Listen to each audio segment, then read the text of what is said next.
Dave Kuziak is with us. Dave, how are you? What's going on, brother?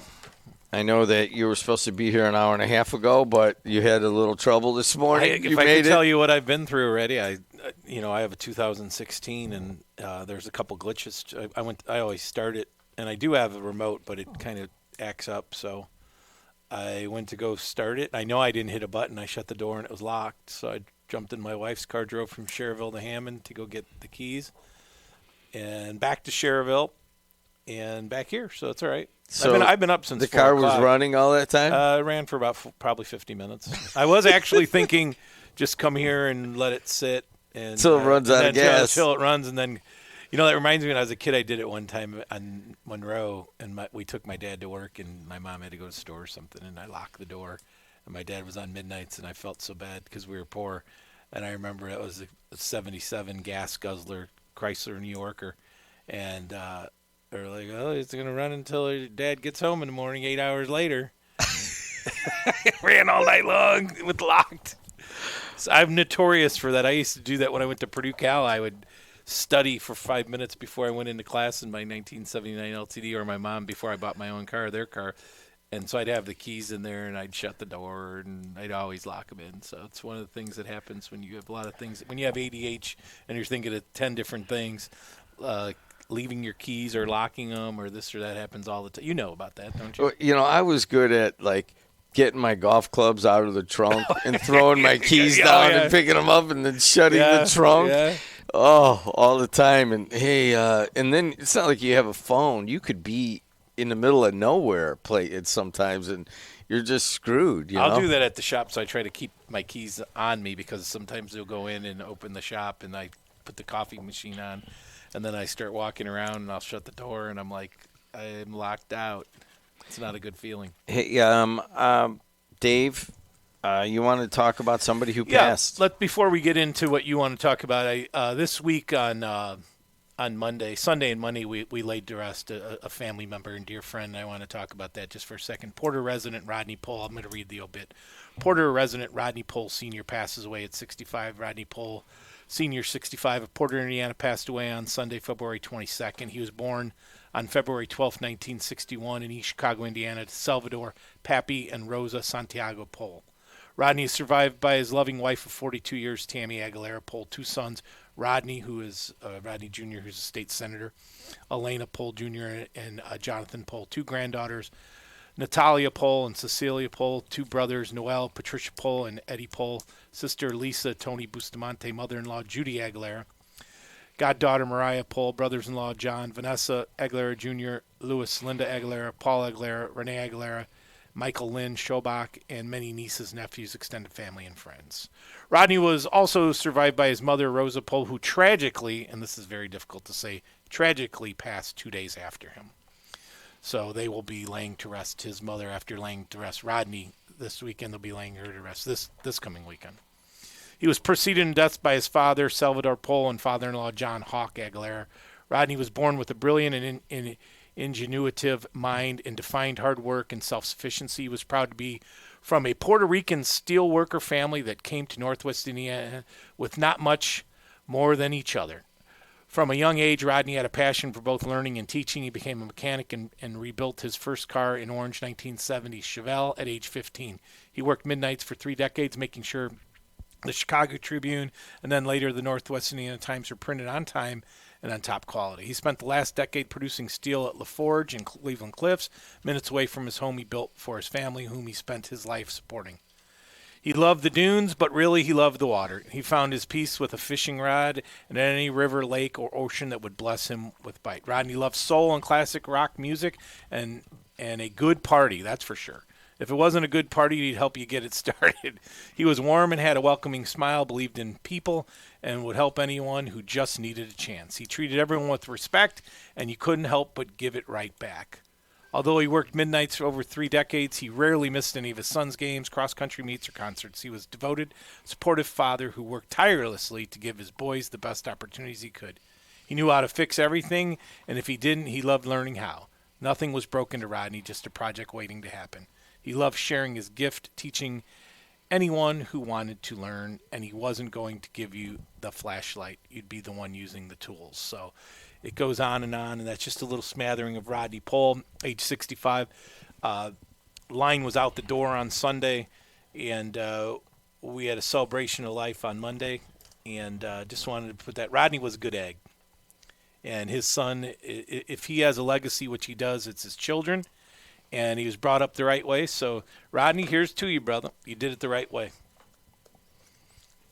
All right, thanks a lot, Dave, for talking about that. I know that it's very difficult right now. The state senator, Rodney Pol Jr., he's been very active, and that's probably where people are a little bit confused on the names, but this was actually his dad. Yeah, so Rodney, 65, East Chicago, and Indiana Harbor Yacht Club guy, loved to fish, had a boat out there.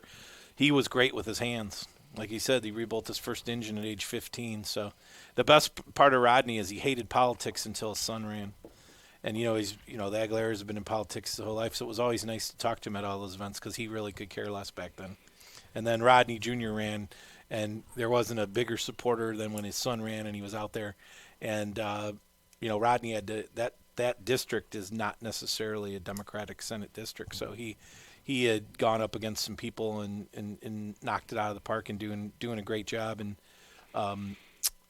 passed the torch to his next generation, which is what we're supposed to do, correct? I think that's Indiana Senate District 4. I think it was Karen. What was it? Italian? Italian? The one that Burns Harbor, Chesterton, Porter, Portage. She wanted legal weed. She wanted legal weed. Yeah, she in that regard she could have been a libertarian because isn't that what they do? I don't know. Illinois is a Democratic state, and they have legal weed. I mean, Michigan has legal weed. What is that? Is that a blue state now, or is it a purple state? It is a purple state. Hey, Dave Kuziak who's stepped in. We wanted to talk about Rodney Pol, anything senior. That if anybody wants to call in and talk about him, you can 219-845-1100. Adriana, how are you related to Dave Kuziak? He's my cousin-in-law. So she's a Lemos. Yep. I've said this all the time, and that's why when what's his name, you need to bite back at MX when he comes down on you. MX wouldn't have his job if it wasn't for your uncle. Okay, your uncle's the one that taught him how to be a welder. There you go. All right. So which one? I'm like Uncle out of Fred, all of them. Uncle Fred ran the your Uncle Fred ran the shop. Yeah. So I'm like out of all of the Papa. Yeah, Papa of the four of the ones that were here, I'm like, which one are you talking about? I tell the story all the time. I'm like a big shot when I became in my own mind, a big shot 17 years ago. I just looked because I've been a member for 17 years at the yacht club. And I'm like, let me take Fred over there, my father-in-law, Papa. Let's go have a beer. I'm going to introduce him to all these people. So we walk in, and he sits down next to me, and across is the guy that's running the whole place at the time, Joe Sadler. And I go, and his wife was the lead bartender there, Anna. Everyone knows him. And I'm about ready. Let me introduce him. And Joe Sadler looks over and goes, "Is that Freddie Lopez or Freddie Lemos?" And he goes, "I wouldn't have been a welder without him." And then Fred looks at me and goes, "I ran the shops." He goes, "You know who built this place, right? All the bosses at Inland. You know where all the stuff came from?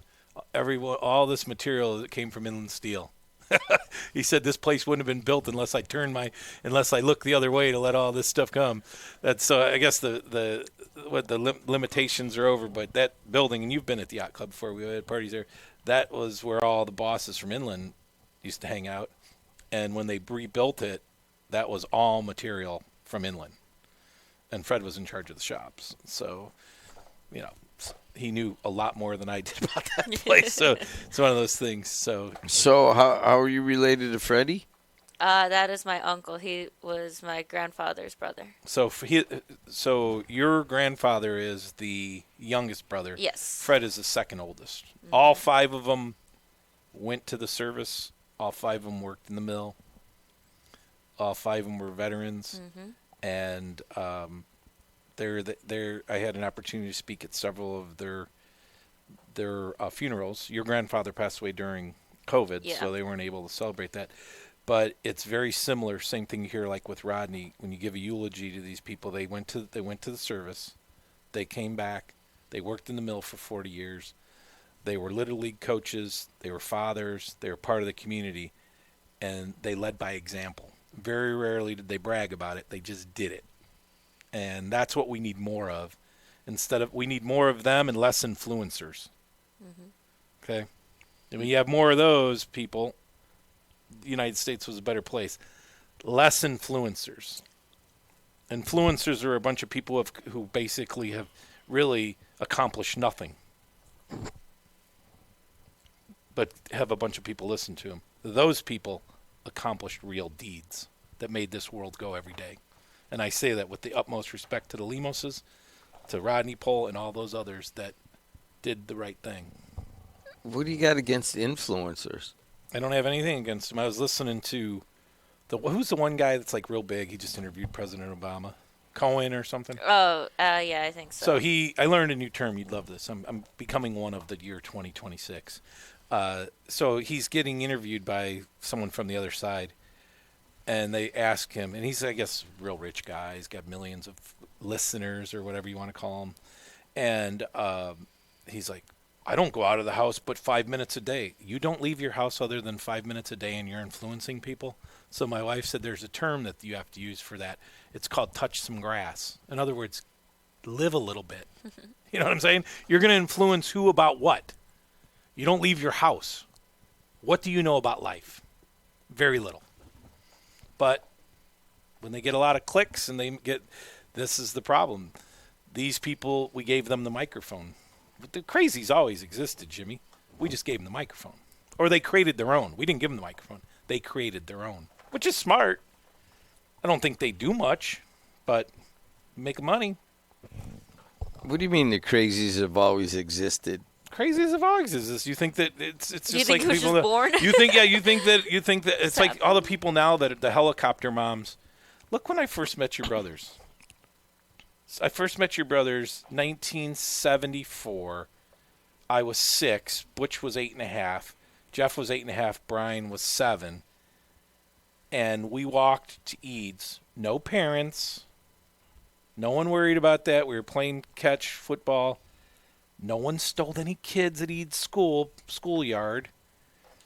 There was no parents hanging around. And then there'd be another 5 kids there, and you'd play all day long. No one stole any kids. There's no more people stealing kids. There's just 700 channels telling you that it exists. So helicopters, Mom, can I do a play date? No. If you call me and you ask for a play date, the answer is no. That means your kid's like you. I don't want them around mine. A play date. How about knock on the door? I was at Jarko's the other day getting my car work done, and a kid comes up and he says the last name. It says Kokel. I said, which one are you the sons of? He said, Greg. I said, tell Greg I said hello. They lived right across the street. Or backyard to backyard. They lived on Jackson. Teddy and Scotty were my age. Greg was a little bit younger. This was Greg's son. I know who the Kokels are. We played every day. Yeah. Mrs. Kokel, who was a great lady, so was Mr. Kokel, Adam. I don't call him Adam, Mr. Kokel. Can you imagine Mrs. Kokel calling my mom and saying, is Dave available for a play date today? What is wrong with this world? I mean, I'd knock on his door, he'd knock on my door, and he'd be like, hey, man, let's go. We got a wiffle ball game going. Okay, I'll be out in a minute. So wait a second. You're against influencers and play dates. And you're against play dates? Yes. No, I'm against setting up play dates. I'm all about kids playing with each other. Parents don't need to call. That's why they don't know how to talk to each other. There's going to be – I was listening on the way in as I was driving back and forth to Hammond from Schererville. I graduated in 91 from Purdue Cal in a very similar situation as what's going on right now. There were no jobs. Not only were there no jobs, and this is what's going to happen real soon here, we had people that had been in the workforce for 3 to 5 years that got laid off. So we're competing against – you're looking for your first real job, and there's people that had worked their first real job 3 to 5 years. So they have experience, and they bought a car or an apartment, so they're willing to work for less to get a job. It's tough go. I remember that feeling. If you could get anything – you were doing anything and everything you can. If you remember that, Jimmy, in 91. And so it's tough. It's tough. You have to be able to talk and interact with other people to get a job. And if this last generation, and it's not just all their fault. COVID had a lot to do with it. They don't know how to interact with each other. Who's going to who's going to go do a sales presentation if you call someone out in 5 years or 10 years when they have to go sit at someone's table and talk about their roof or this or that? I don't know. These kids don't know how to do it. They don't know how to look in each other's eyes. Look, it's okay, Jimmy. Look, I'm looking in your eyes. We're okay. I got these glasses on, so your eyes are really big. We're speaking to each other. So I'm always teaching. So this is for the young kids. Learn. I'll tell you one thing that there's always going to be work in: sales. Oh yeah. So you learn your communication, and I remember Mary Beth O'Connor always saying, regardless if you go into radio or television or not, you will always find work being able to communicate. And we have lost that skill set. So I would tell anyone that's looking for work, go take a communication class, hone your skills, get into sales, learn. It sucks at the beginning because you're going to get told no. And then once you get told yes a couple times and you start making some money, it's really a great career if you ask me. Do you have to listen to this at like first communions? Honestly, I don't remember my first communion. We don't see each other as much because everyone's grown up. But yeah, unfortunately, at reunions and sometimes unfortunately the grad parties. Yeah, at grad parties, and we celebrated your grandmother's 75th, wasn't it? Yeah. 75th a year or two Yeah, ago. and we had a watch party because she was like, I want to watch Purdue play. Yeah, it was. And she didn't know. It was a surprise party. She didn't know. And she was just like, we had to joke with her favorite color is pink. So my aunt, she was like, okay, well, I got to go to a baby shower. You're going to come with me. She's like, okay, but we're going to be at home in time for the Purdue game, right? And she's like, yes, we will. We set up a projector and everything, said surprise, happy birthday and everything. She looks at my aunt. She's like, we're not watching the Purdue game? Yeah, what are we doing? And it turned into her like birthday party for the first hour, and then the second half was watch party. But here's the problem when you do that. I did this one time for Lisa. She had got a promotion. This when we were young. I'm like, we're going to go up to the city and go grab something to eat to get her over to her mom's, and the whole family was there. It was her first promotion. And we go there, and the family's all there, and she's like, we're not going to the city. She literally goes like this to me. And I learned at that point, don't ever say you're going to do something that would be considered, I don't want to use the word better, but you know what I'm saying, something you don't do all the time. She's like, we come over to my mom's all the time with everybody here and we eat. You know what I mean? Like, so why is we're not going to the city? I go, surprise! We'll do it next week. Hey, Kuz, you haven't been on in a while. I was on with Frankie about a week ago. Yeah, I know, but I mean, to just sit and openly talk about nothing, what bothers you right now in the world?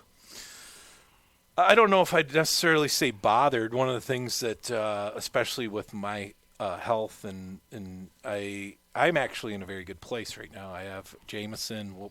Tomorrow is a perfect example. I was listening to whether we're going to go to the game or not. We have, by the way, Bucky Daniels, who passed away at the club we're having, I think it's his second annual fish fry tomorrow.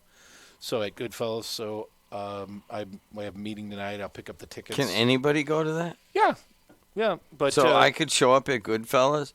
Yeah, because every time I go there, like there's like 3 or 4 dudes that want to come up and hug me and rub their aftershave. There's going to be 65 people there tomorrow, and we've already sold close to 60 tickets. But it's its second annual. Bucky used to do a fish fry, and him and his wife would do it. I remember. And so it's Brian Giovingo, who's the ATF guy, member, is in charge with others.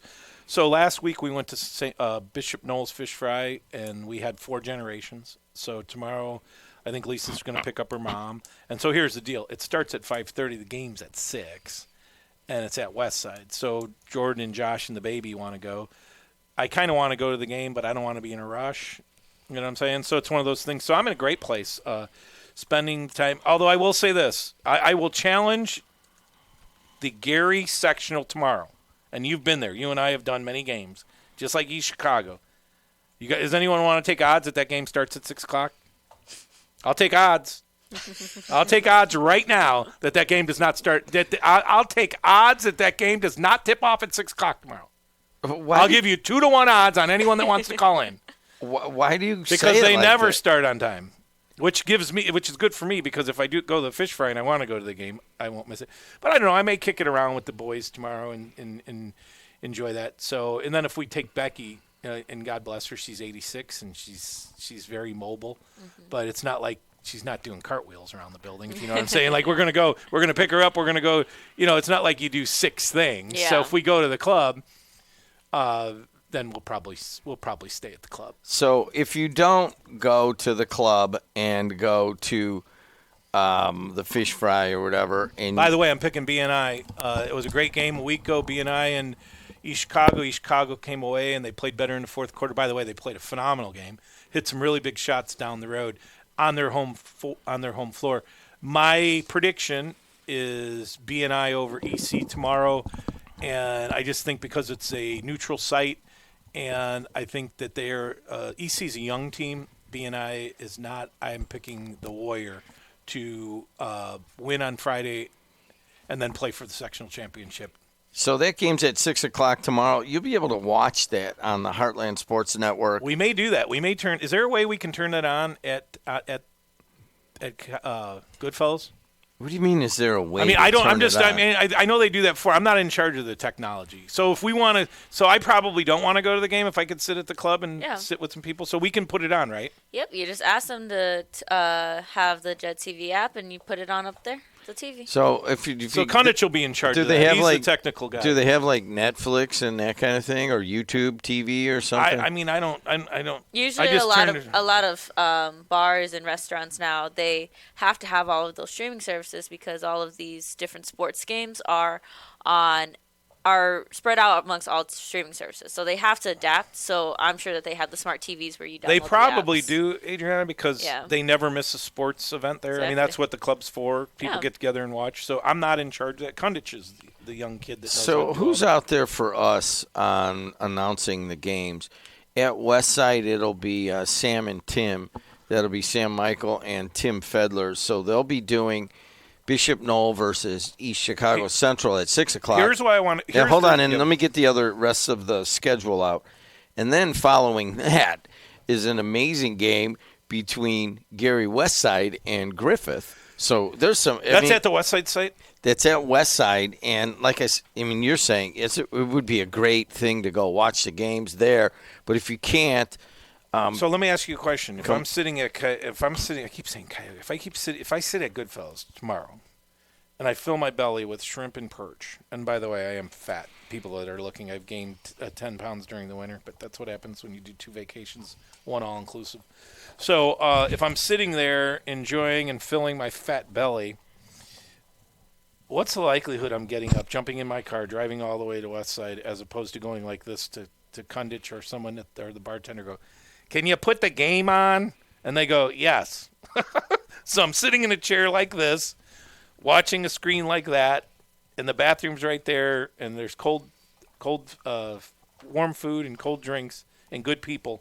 Why am I getting up? So I sound like one of those athletic directors who said they didn't want TV on because I wouldn't. But here's the one reason why I do want to go to Westside.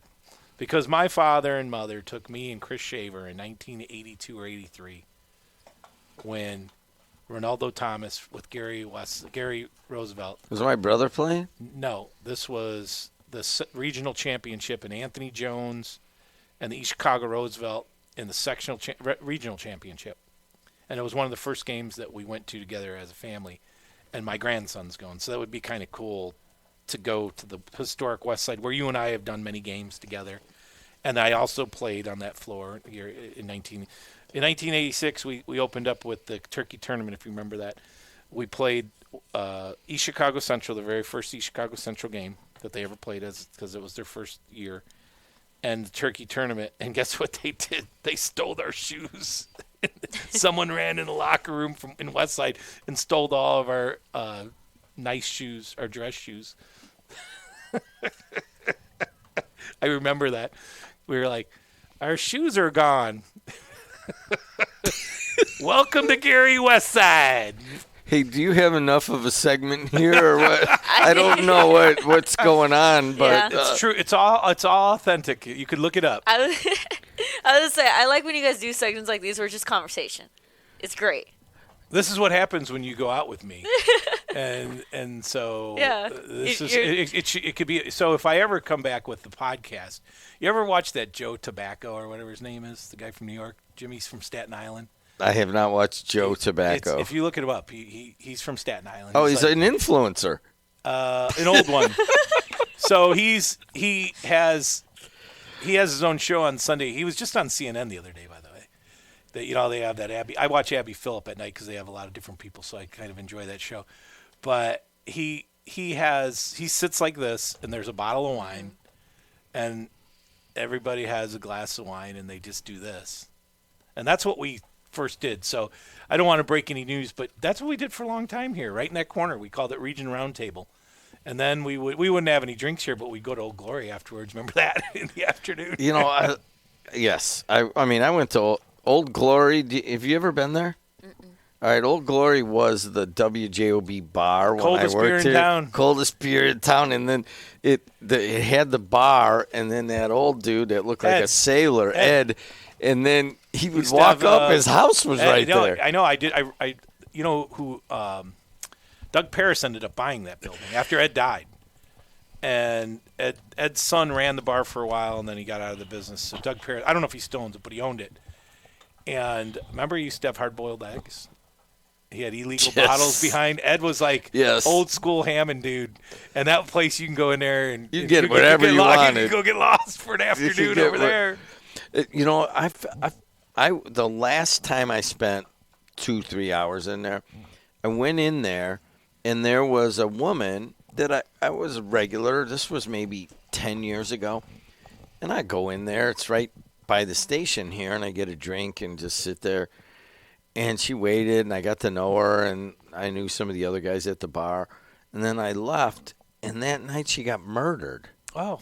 It was awful. I just didn't go Any anymore. Other happy stories this morning, Jim? It was awful. I mean, I'm sure somebody remembers that. Well, here's the story, and the lady got killed. Yeah. Everything else. Anything else you want to talk about? Have a good Thursday. We were having cold drinks, and then she got murdered. It was awful. Walk my dog. I saw it in the paper. You want to talk about when my dog died? Next, Jimmy. Right. Want to talk about when our parents died? So the weather. You're going to be like Anderson Cooper. It's all about grief. I mean, this guy's the richest man in the world just about. He's a Vanderbilt. What are you upset about? You ever see that? Watch CNN. It's about grief. Okay, get over it. I mean, after a certain point. Do you realize I'm doing a podcast that Adriana is the producer for that is mostly about grief and trauma and healing from it. And you know who's doing the podcast? Anderson Pooper Anderson. I'm interviewing the guy. I'm interviewing him today at 2:30. Okay, good. We could get another podcast out. Cow guy. Okay, I'm sure he's had some loss in his life. Oh my God! Have you listened to? You've had loss in your life. I've had loss in my life. The guy was about to make me cry. I barely even know him. I'm like, dang. I'm not for those people that are going to cancel me again. I'm not minimizing grief. Okay? I've had quite a bit of grief. What do you got against grief? I don't have anything against grief. I lost my dad at age 50. I lost my mom at age 67. We've lost people in our life. I mean, I think that life is full of grief, but it's also full of a lot of other things. So one of the ways that you get over your grief is to get back on the horse and get back out there, and you still have people to live for. And I mean, it's terrible. I mean, you lost your mother. I remember she was 44. I mean, but you got through. You guys got through, and that's why, like, we just buried Rodney. I mean, talk about grief. He just died, and 2 days later, his mother died. I mean, so they buried, like, Rodney Jr.'s buried his dad Sunday and Monday of this week, and then he's burying his grandmother Saturday and Sunday of this week. It's basically the cow guy's story. Yeah. So, but you know what? When I read that obituary, did you see that he has 2 children and there's others, and it's called the circle of life. It's going to happen. We're all going to die. Now I'm getting not negative, but we're at the final third of our life, right? And here's a crazy thing. You talked about Papa, your uncle. Mm-hmm. I came into the family, and Lisa and I had Jordan when Fred was 55. Jordan and Josh had Jameson when I was 55. So it's just the next. I was young. Now I'm the grandpa. Now I'm the papa. So, you see the kid. I went to West Side with my mom and dad and watched Ronaldo Thomas against Anthony Jones, Ron Heflin against John Todd, and now I could go today or tomorrow if I want to, and take Jameson to go watch Schooler against Moroe, right? Rui. So we think that what we went through is only, it's really not. Guess what's going to happen next year? They're going to have another sectional. I mean, it's 100th. We went to the 100th anniversary. What is it, 110 now, the IHSA? So I'm just saying that it's not like we're the first people to ever go through this. We won't be the last. Dave and I went down and did the state finals in the morning, and then we went over to the bar and did. Remember with Daryl? Daryl from Maryville. Remember Wayne was hungover?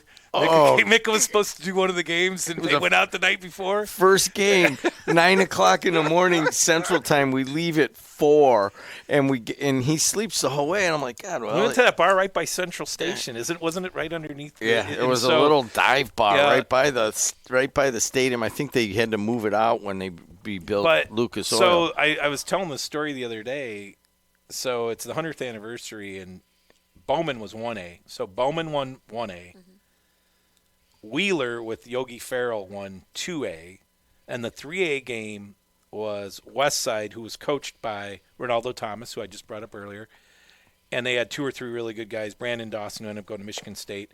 And they played Washington, who had Cody Zeller, who was kind of a lengthy white kid. And boy, did I eat my words. I said, that kid looks like he's going to get eaten up. Afterwards, after they won in double or triple overtime, he had 29 points, 28 rebounds. I saw him in between the hallway when I went to the press conference. I said, kid, you had a game. But I remember Weisnora's on the call. Remember, he's talking to us. We're sitting next to the floor, and Weisnora is actually literally having an open conversation with us. And remember, he kept saying, I got to keep it. I'm trying to keep it level. Those other officials never saw kids like Lou Wallace that could jump out of the gym like that. And they did a screw job like they always do downstate. But it was a really good game. Washington had a good team. Hey, we got to end it there. Purdue Northwest is up next. Thanks for Kuz coming in. Just be on the lookout for the new iteration of Dave Kuziak. I don't want to break anything right now. But and my alma mater and your alma mater. See how this and so see how this is just another the what do you call it? The cycle of life. Yeah. I got called here from Professor Lee Goldman, who was very close with them. Waiting. No, I know, but I'm saying, so it's the next generation. Come on over here and intern for free. That's what we're not back in the day. Not now. We're not taking any. I know. We're not taking any. So Colby and Lee Goldman, Professor Lee Goodman. Mm-hmm. That was Colby's friend. Yeah, he was real close. So he was my professor. Hey, Dave, they need you over there. I go, how much? He goes, he starts laughing. What do you mean? You don't get paid when you go over there. Hey, you're going to get some experience. There you go. She's Adriana Alvarez. She runs the morning show here and all the podcasts. If you want your own podcast, we're kind of getting backed up and kind of backing up, but it should open up a little bit in the spring. If your municipality, your law enforcement agency, your candidacy, whatever, please get a hold of Adriana at WJOB1230.com. Can I give you one last prediction? I heard you talk about the sheriff's race. I won't talk about who's going to win. I'll talk about the percentage of vote. 17% of Northwest Indiana will vote this coming May. We will have the Purdue Northwest people up next. And thanks a lot to Adriana. Thanks to you, Kuz, for coming in. Our condolences to the family of Rodney Pol Sr. And, the cycle of life moves on. But you're definitely condolences in your time of grief. Until next time, see you later on The Voice and Face of the Region.